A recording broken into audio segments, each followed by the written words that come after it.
आज हम पढ़ेंगे प्रतिरोध की ताप पर निर्भरता।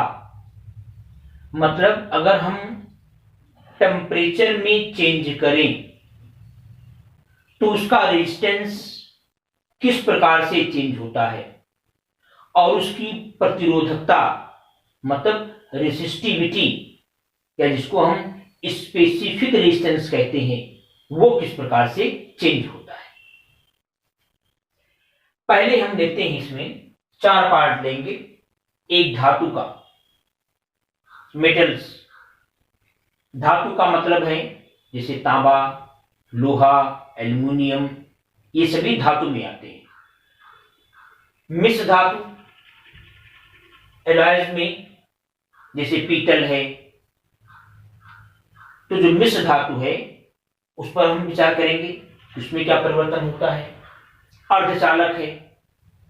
अर्धचालक का मतलब सेमीकंडक्टर जैसे जर्मेनियम है, सिलिकॉन है, ये सभी किस में आते हैं? अर्धचालक में आते हैं। कि अर्धचालक का अगर हम ताप बढ़ाएं तो उसका प्रतिरोध किस प्रकार से चेंज होगा। और चौथे नंबर पर विद्युत अपघट्य ले सकते हैं। मतलब जैसे NaCl का घोल,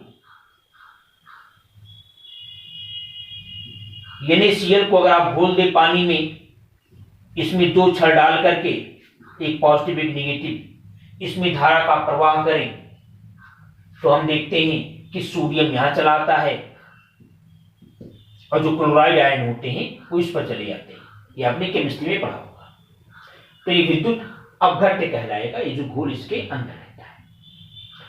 तो हमें देखना है कि ताप को बढ़ाने पर ये जो चारों हैं इनमें किस प्रकार से इसके प्रतिरोध में यानी रेजिस्टेंस में और इसकी प्रतिरोधकता यानी रेजिस्टिविटी में किस प्रकार से परिवर्तन होता है।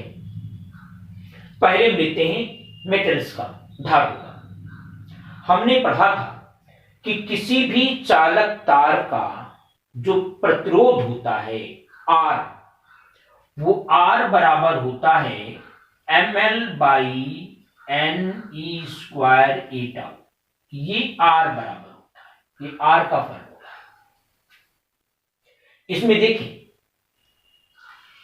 जब हम टेम्परेचर को बढ़ाते हैं तो क्या होता है, जैसे कोई भी धातु है इसमें बहुत सारे परमाणु से मिलकर के बने होते हैं, ये पहले बताया गया है। इसमें फ्री इलेक्ट्रॉन्स होते हैं, मुक्त इलेक्ट्रॉन होते हैं। मुक्त इलेक्ट्रॉन का मतलब जो इलेक्ट्रॉन अपने परमाणु को त्याग देते हैं उन्हें मुक्त इलेक्ट्रॉन यानी फ्री इलेक्ट्रॉन्स कहते हैं। और वे इलेक्ट्रॉन जिन परमाणुओं से, जिन एटम से निकलते हैं उन पर पॉजिटिव चार्ज हो जाता है, उसको हम धनायन कहते हैं, पॉजिटिव आयंस कहते हैं। तो जो फ्री इलेक्ट्रॉन है वे इसी के अंदर अनियमित रूप से ऐसे गति करते रहते हैं। और हमने पढ़ा था कि एक बार धनायन से टकराएंगे फिर दोबारा टकराएंगे, तो 2 क्रमागत टक्करों के बीच जो समय लगता है उसके औसत मान को हम श्रांति काल कहते हैं, रिलैक्सेशन टाइम कहते हैं, उसको टाउ से व्यक्त करते हैं। ये हमने पिछली रीडिंग में आपको बताया था। तो जब हम टेम्परेचर को बढ़ाते हैं तो जो फ्री इलेक्ट्रॉन है इनकी वेलोसिटी बढ़ जाती है, इनका वेग बढ़ जाता है, तो ये जल्दी जल्दी धनायनों से टकराने लगते हैं। जब जल्दी जल्दी टक्कर करेंगे तो टाउ का मान यानी श्रांति काल घट जाएगा। जब श्रांति काल घटेगा तो R का मान बढ़ेगा। मतलब जब हम ताप को बढ़ाएंगे तो ताप के बढ़ाने पर टाउ का मान कम होगा और ये जब कम होगा तो R का मान बढ़ेगा। यानी ताप बढ़ाने पर जो धातु हैं, जो मेटल्स हैं, उनका प्रतिरोध बढ़ जाता है। और जब प्रतिरोध बढ़ जाता है तो हमने पढ़ा था R बराबर रो बराबर होता है R × L/A। अगर रेजिस्टेंस बढ़ेगा, प्रतिरोध बढ़ेगा, तो रेजिस्टिविटी यानी प्रतिरोधकता भी बढ़ेगी।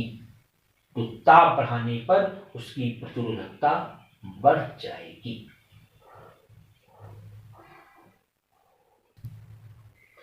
अब दूसरा देखें, मिश्र धातु। जो मिश्र धातु होते हैं, जो दो या दो से अधिक धातुओं से मिलकर के बने होते हैं, उनका भी यही हाल है। उनका भी ताप बढ़ाने पर प्रतिरोध बढ़ता है,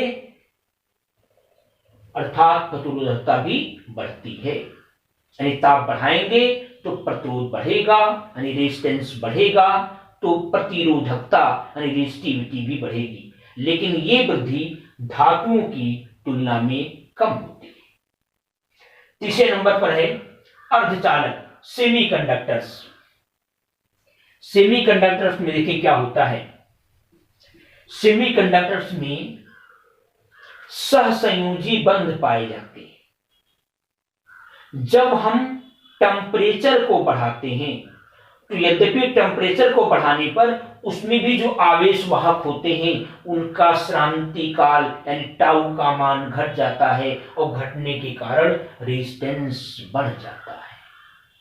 लेकिन एक काम और उसमें होता है, वो क्या होता है कि जो अर्धचालक होते हैं उसमें सहसंयोजी बंध होते हैं और ताप को जब बढ़ाते हैं तो उनका बंध बहुत तेजी से टूटता है, बहुत तेजी से टूटता है। इसका मतलब है स्मॉल n का मान बढ़ जाता है। जब बंध टूटेगा तो इलेक्ट्रॉन और कोटर ये आवेशवाहक के रूप में मुक्त होते हैं।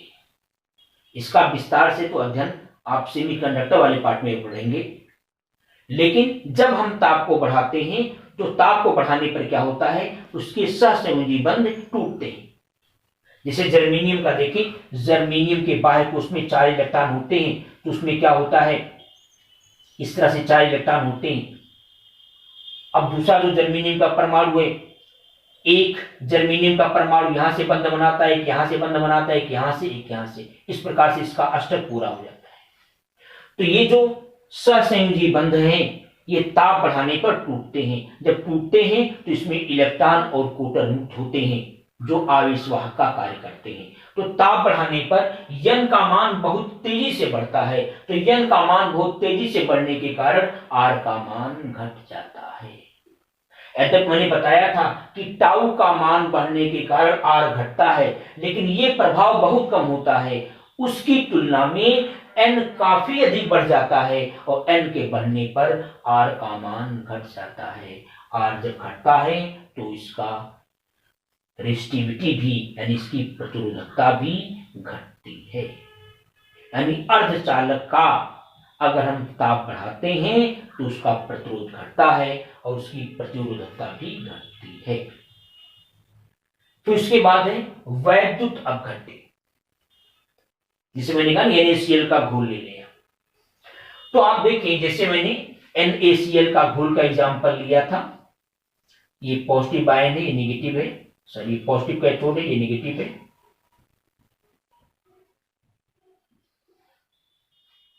ये कैथोड है, ये एनोड है। इसमें आपने NaCl घोल रखा है।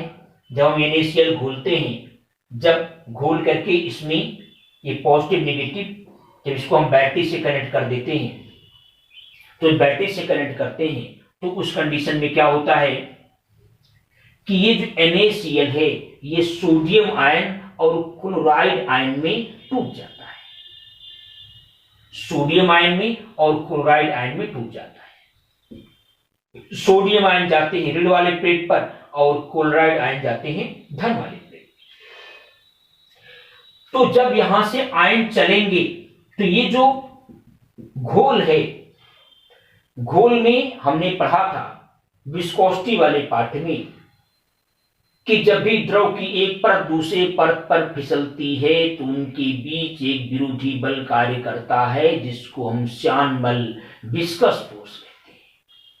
तो ये जो आयन से जब इसमें से चलेंगे तो ये जो घोल है ये उस चलने के मार्ग में बाधा पैदा करेगा। बाधा का मतलब प्रतिरोध पैदा करेगा। और जब हम टेम्परेचर को बढ़ाते हैं तो टेम्परेचर को बढ़ाने पर इसकी जो श्यानता है, जो विस्कोसिटी है, वो घटती है। और जब श्यानता घटेगी तो इसका मतलब है जो विरोध करने की प्रवृत्ति है वो घटेगी। इसका मतलब आयन पहले की तुलना में आराम से आ जा सकते हैं। तो जब हम ताप को बढ़ाते हैं तो ताप के बढ़ाने पर श्यानता यानी विस्कोसिटी घटती है। विस्कोसिटी घटने से आयन पहले की तुलना में आराम से गमन कर सकते हैं। इसका मतलब है कि जो घोल की बाधा है यानी जो घोल का प्रतिरोध है वो कम हो जाता है। तो विद्युत अपघट्यों का ताप बढ़ाने पर प्रतिरोध घटता है। अब इसके आगे का हेडिंग कल वीडियो में आप देखेंगे।